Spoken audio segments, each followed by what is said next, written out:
standing in a zone on a king from Queens, called Third Coast home. Rule every city where I may roam.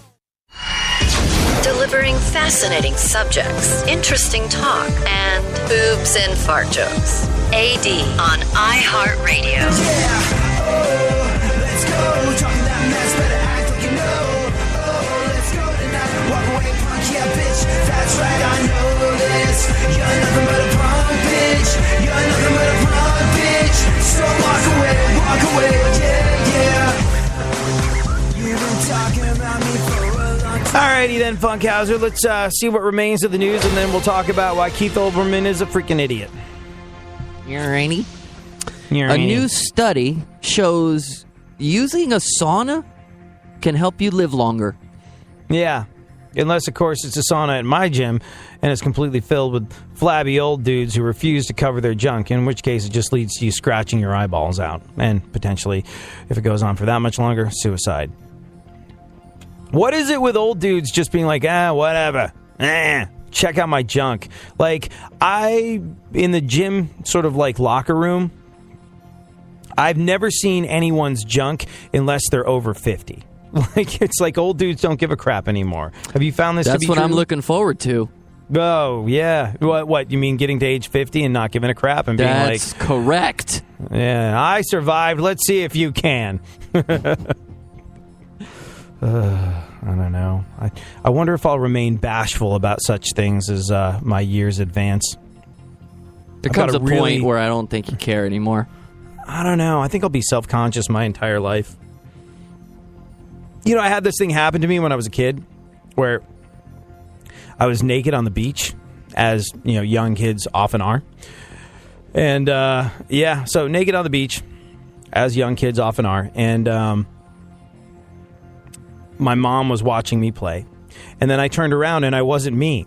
Like, she was watching the back of this kid she thought was me, and I guess I had a similar butt to this kid, but no. I'd wandered off down the beach, and I was a lost naked child. So I got brought into a room with a bunch of other lost children, kind of like a lost and found for kids at whatever the hell beach this was, and eventually my mom found me, but while I was waiting to be picked up, I was sitting at this table with other kids, and I had no clothes on, and they all had swim trunks on, and I remember going, ooh, that was the first time I felt self-conscious. Like, I remember like kind of trying to squeeze more of myself underneath the table so it wouldn't be so clearly obvious that everyone else was clothed, and my hippie parents decided, let the kid run naked. They didn't give I was you really young. They didn't give you a potato sack or nothing? I don't think so. I can't really remember. And if they did, whatever the case may be, I just, I was probably at an age where it was socially acceptable for a kid to run around naked on the beach, probably.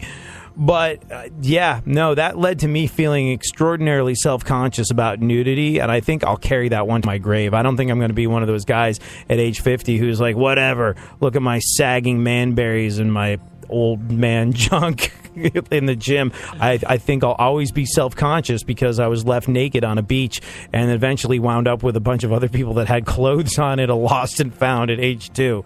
Oh, well, either that or we'll read about you running around naked someday. Yeah. I just realized as I was telling this story that me and my shrink will have something to talk about this week. At least it won't be 85 wasted dollars an hour. Definitely got some stuff I need to address this time around. What else? Cleveland hit record low temperatures 3 times in the past 5 days. Yeah, Cleveland's freezing freaking cold at the moment. Oh, gosh. I hope this doesn't hurt Cleveland's bustling tourism market. Isn't Cleveland the place where that news report came out yesterday with the Lady Gaga music? I think it was. I believe that it was. Maybe she had her common sense addled by the freezing temperatures. Brain freeze. Go on. Yeah. Portland, Oregon is the best U.S. city for saving money. I thought Portland was outrageously expensive. And it's got the most strip clubs. So, I don't understand. I don't know. I guess residents teach their kids to start saving money early by putting it in a piggy bong. Nobody takes showers up there anyway, so maybe they're saving money on water or something. Possibly. Go on, what else? 92% of people say it's important to wash your hands every single time you use a public toilet. Yeah, the other 8% work in the kitchen at Applebee's. Terrorism. McDonald's plans on shrinking its menu, and it's already affected me. How so? I don't know what number 10 is anymore. Oh, yeah. Where if you my order chicken by the nuggets numbers. are, man. Yeah. Something not shrinking at McDonald's, their customers. Do you really eat McDonald's still? Here and there, yeah. I'm addicted to the oil, to the animal fat. You know, there's the McDouble, like the double cheeseburger thing they had, which is called a McDouble now, as they don't call it a double cheeseburger because when the recession hit, they were giving away 2 beef patties and 2 slices of cheese for 99 cents, and it just made no sense whatsoever. So they took off that top layer of cheese, and now there's just cheese in the middle, and they call it the McDouble instead of the double cheeseburger because they want truth in advertising or something. That is so delicious. Like, I don't know what the hell they put in it. Whatever Illuminati food stuff is being put into the McDouble at McDonald's, man, they got me. And I haven't had one in a very, very long time, but talking about it now... You're going to have one today, aren't you? No, because I brought a sandwich to work today, so no McDouble. But as soon as it makes sense, McDouble. Especially on our wages. Yeah. Delicacy. McPoverty. A bionic eye allowed a Minnesota man to see his wife for the first time in 10 years. I'm going to go out on a limb and guess their marriage might be in trouble. First time you've seen her in 10 years. Now that I can see, maybe I'll start seeing some other people. Anyway. And that's Is that it. The news? Yeah. There goes the nudes for today. Oh, wait. Hold on a second. Let's see what Conan had to say about that guy. True story. A blind man in Minnesota has received a bionic implant allowing him to see his wife for the first time in 10 years. Isn't that sweet? Isn't that sweet? First time in 10 years. Then after she went to bed, he went on the internet and looked at porn. That's just... yeah. So true. It's funny because it's true. You know what else is true? Keith Olberman did something incredibly stupid, unbelievably moronic.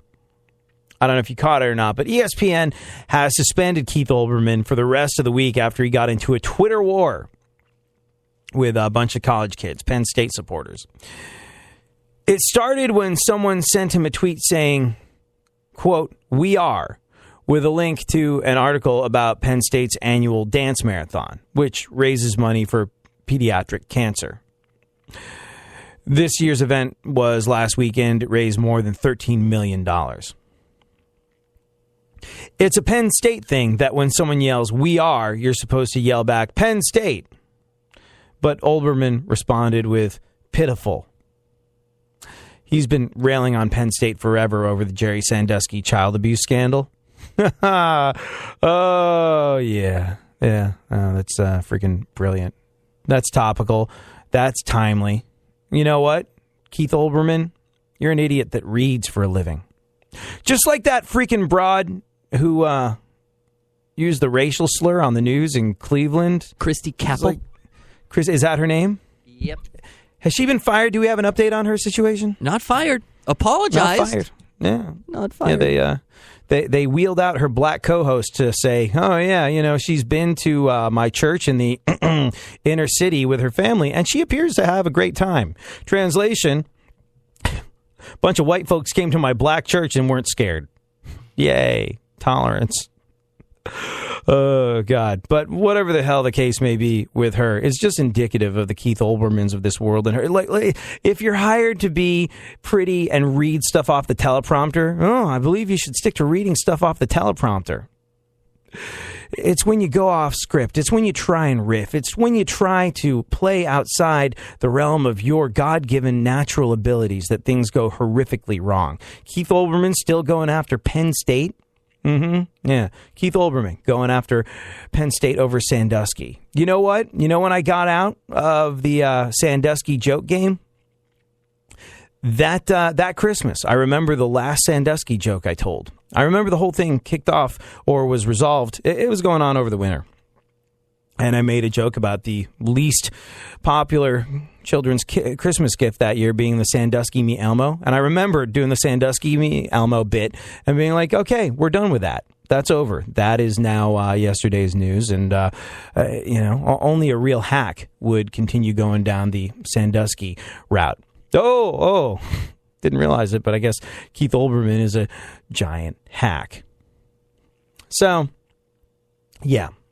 When the folks over at Penn State, unrelated to Jerry Sandusky, who weren't actually part of the college organization,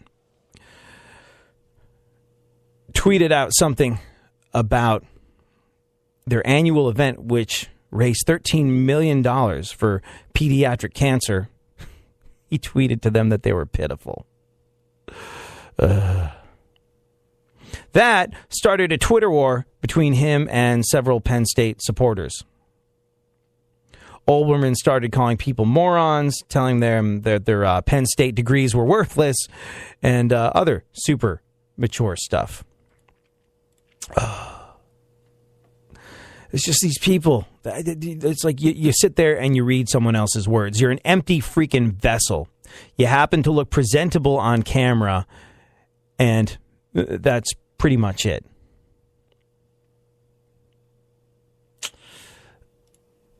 You think that your opinion counts for something. It really doesn't. Keith Olberman, idiotic empty vessel that happens to look good on camera, decided to double down on immaturity and stupidity and bashing an event that raises money for children with cancer, and really went after him. There's a whole bunch of tweets online, and it's painful to watch this moron unravel. Absolutely hideously painful. And it wasn't one of those sort of like gray area things where like, oh, maybe Keith Olberman didn't know what he was talking about. No. He went on to, like I said, tell people that their Penn State degrees were worthless. And ESPN eventually stepped in and was just like, you did what? Oh, you're an idiot. All we wanted you to do was look okay on camera, be an empty vessel, and read. And no, you had to try and think for yourself. That's not your thing, Olberman. Shut up. Put the phone down. You don't deserve an internet connection. Surprised you have the opposable thumbs necessary to work Twitter.